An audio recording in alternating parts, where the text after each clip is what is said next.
Hello friends welcome back to my channel. আমি মায়া। আশা করব তোমরা সবাই ভালো আছো আর আমি অনেক ভালো আছি।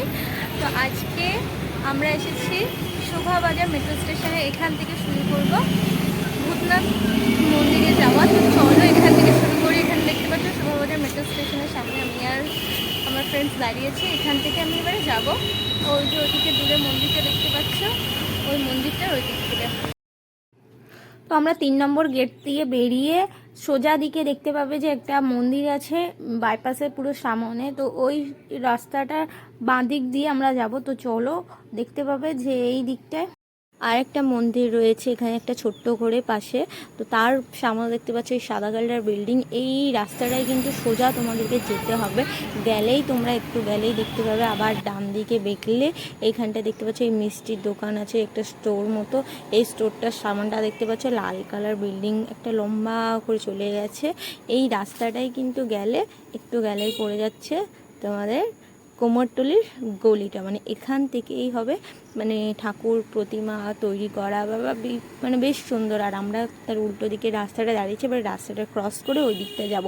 এই গলিটা দিয়ে কিন্তু মানে তোমরা যেতে পারো। এখানে প্রচুর দেখতে পাবে দোকান আছে, যারা অলরেডি দুর্গা ঠাকুর মানে তৈরি হয়ে গেছে, রং বাকি আছে, কোনোটা একটু আবার ফিনিশিং হচ্ছে। মানে প্রচুর ঠাকুর। আর সামনে তো গণেশ পুজো আছে।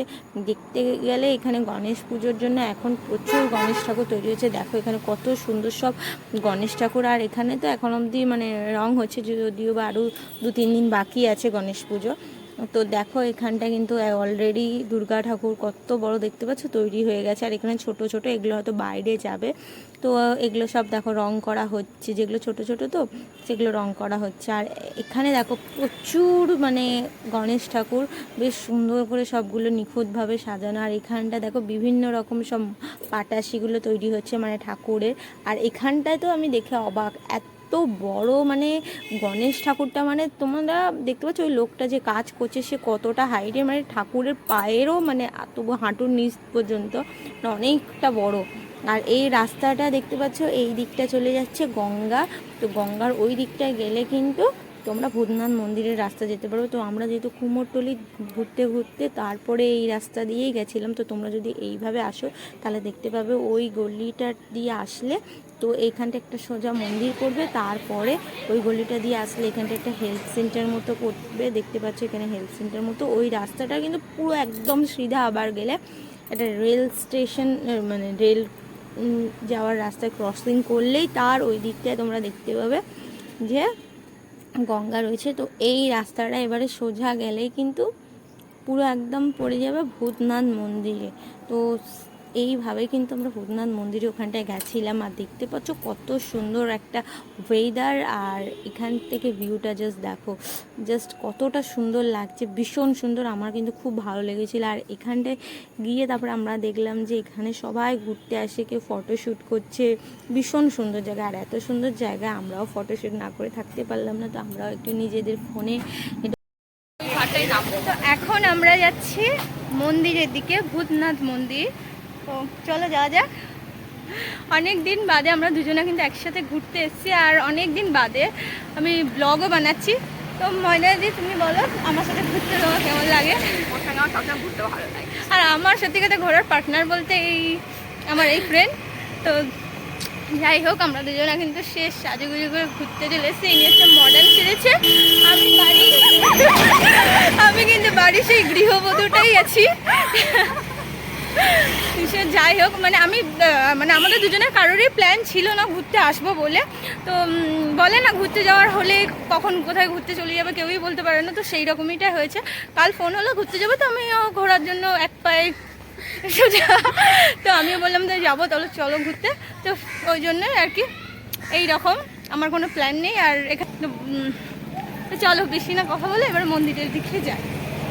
মন্দিরে যাওয়ার আগে কিন্তু গঙ্গা এই ঘাট মতো পড়েছিল, পরপর ঘাট আছে, তো এইখানটায় আমরা কিছুক্ষণ একটু বসেছিলাম, বেশ ভালো লাগছিল। আর এখানে যে দেখতে পাচ্ছ কত সুন্দর ওয়েদার, আর এখানে বসে তো দেখতে কার না ভালো লাগে। তো আমরা কিছুক্ষণ এখানে বসেছিলাম, ভাবলাম যে তারপরে যাব, তাও দেখতে দেখতে দেখলাম যে 11:30 মতো বেজে গেছে। যেহেতু 12টা পর্যন্ত ভূতনাথ মন্দিরে পুজো দেওয়া হয় সকালের টাইমটা, তারপরে আবার বিকেলের দিকে। তো ভূতনাথ মন্দির যেই দিকটা তার উল্টো দিকে কিন্তু আর একটা শিব মন্দির রয়েছে, আমরা ভাবলাম যে ওই দিকটায় যাব।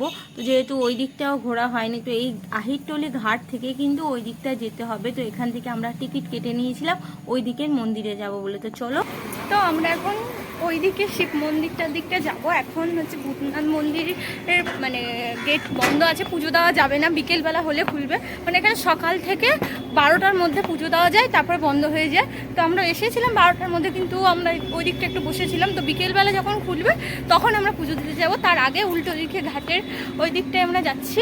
তো দেখলে এখানে 8 টাকা করে টিকিট নিয়েছে, ওইদিকে শিব মন্দিরটা দেখতে যাবো। তো চলো যাই।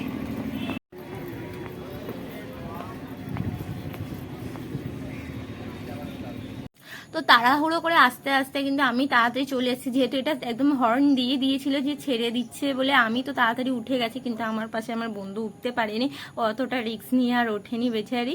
তো আমি চলে এসেছি, ও পরেরটাতে আসবে। তো কিছুক্ষণ আমি এখানটায় 5 মিনিট বসার পরে দেখলাম যে একদম সোজা কলকাতা থেকে হাওড়াতে চলে গেলাম মাত্র 5 মিনিট সময়ের মধ্যে। তো এইখানটা দেখতে পাচ্ছ সবাই নেমে যাচ্ছে। তো এইখানটা আমি কিছুক্ষণ ওয়েট করব ওর জন্য। আর দূরে দেখো হাওড়া ব্রিজ কিন্তু দেখা যাচ্ছে। আর এইখানটা দিয়ে যাব উল্টো দিকে, ওখানটায় তোমার মন্দিরে আর একটা শিব মন্দির আছে। আর এই দেখতে দেখতে 5-10 মিনিটের মধ্যে আর একটা লঞ্চ চলে এসছে, আর আমার বন্ধুও চলে এসছে। তো চলো আমরা এবারে ওই মন্দিরের দিকে যাওয়া যাক। তো ওই মন্দিরে এসে আমরা বুঝলাম যে ওই মন্দির 4টের সময় গেট খুলবে। তো তার জন্য আমরা কিছুক্ষণ এখানটায় বসেছিলাম। তো এখানটা দেখতে পাচ্ছ বেশ সুন্দর, এই নারায়ণ চৌধুরী প্যাভিলিয়নের কাছে। এখান থেকে 4টে বাজলে তারপরে আবার যাব। তো 4টের সময় মন্দির খুলবে। এখন এখানটা আমরা কিছুক্ষণ বসে আছি, আরও 15 মিনিট মতো বাকি আছে। আমি আর ময়না দিয়ে এই পাশে একটা মন্দির আছে, আবার একটা এই মাঠটার সামনটা, এখানটা বসে আছি। তারপরে শিব মন্দিরে যাব, ওখান থেকে দেন ভূতনাথ মন্দিরে আবার যাবো, ওখান থেকে বাড়ি চলে যাবো।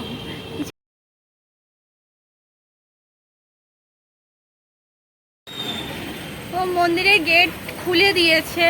তো এখন 4টে বাজে, 4:05 মতো বাজে, মানে 4টের সময় পুরো খুলে দিয়েছে। এখন আমরা যাচ্ছি মন্দিরের ভেতরটা। আর মন্দিরটা বাইরে থেকে ভীষণ সুন্দর লাগছে।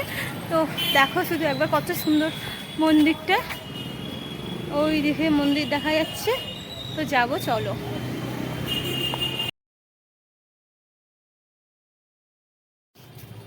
মন্দিরটা এখানে এত সুন্দর, বেশ সুন্দর গার্ডেন মতো করা আছে, বিভিন্ন ফুলের গাছ দিয়ে সুন্দর করে সাজিয়ে রেখেছে। যাবার দিকে রাস্তাটা দেখো, এখানে একটা ছোট্ট মতো ফুল আছে ফওয়ারা টাইপের।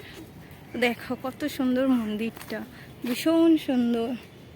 আর এখানে যাওয়ার দিকে রাস্তায় এই জায়গাগুলো ফুল গাছ লাগিয়ে দিয়েছে, বেশ সুন্দর লাগছে।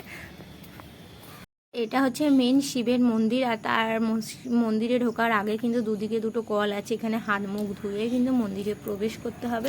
তোমরা যারা আসবে তো এখান থেকে হাত মুখ ধুয়ে অবশ্যই মন্দিরে যাবে। আর ওই দিকে কিন্তু একটা গেট আছে, যেটা কিন্তু সরাসরি গঙ্গার এখানটায় তোমরা হাত মুখ ধুয়ে আসতে পারো। কিন্তু ওটা যেহেতু বন্ধ ছিল, জানি না কখন খুলবে, আমরা যখন গেছিলাম তখন বন্ধ ছিল।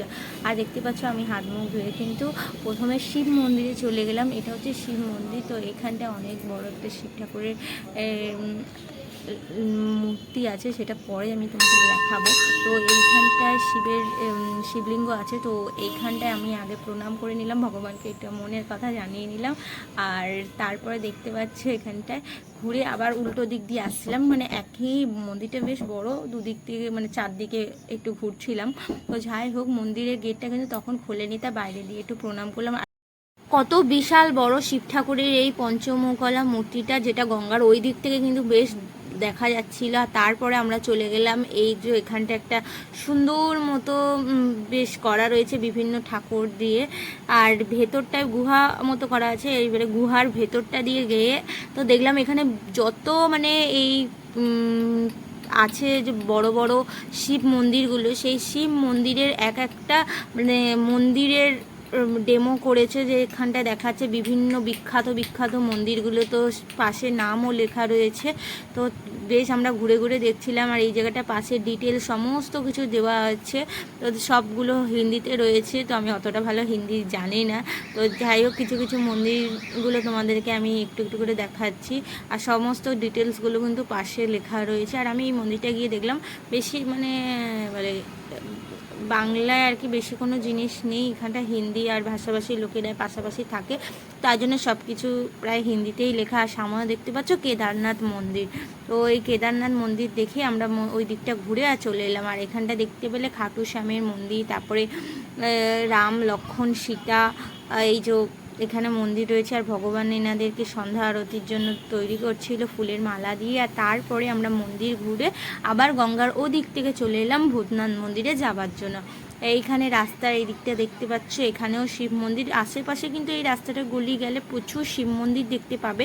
আর ঠিক ভূতনাথ মন্দিরের সামনে দেখতে পাচ্ছ এতগুলো দোকান রয়েছে, যেখানে ভগবানের পুজো দেওয়ার আগে প্রসাদ এবং ফুল মালা সমস্ত রকম পাবে।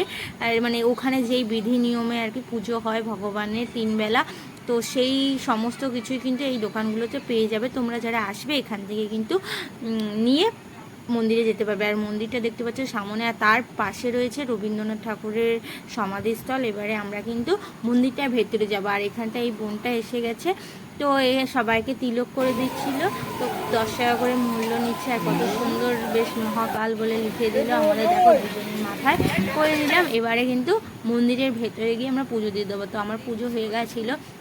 আর মন্দিরটার ওপরটা দেখো সব বিভিন্ন ঠাকুর রয়েছে, সবার কিন্তু ছবিগুলোতে মালা দেওয়া রয়েছে। আর এখানে কিন্তু ভিডিও করার নিষেধ, তো আমি জানতাম না, আগেই ভিডিও করে নিয়েছিলাম, তাই তোমাদেরকে একটু দেখালাম। তো সবাই বলো হর হর মহাদেব।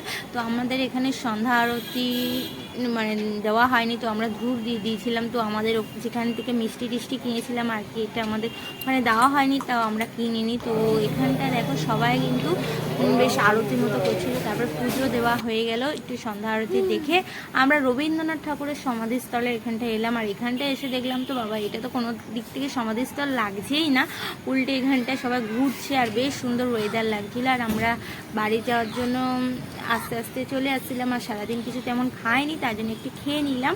তো ভিডিওটা তোমাদের কেমন লাগলো অবশ্যই জানাবে, লাইক কমেন্ট শেয়ার করে আমার পাশে থাকবে, নতুন হলে চ্যানেলটিকে সাবস্ক্রাইব করবে।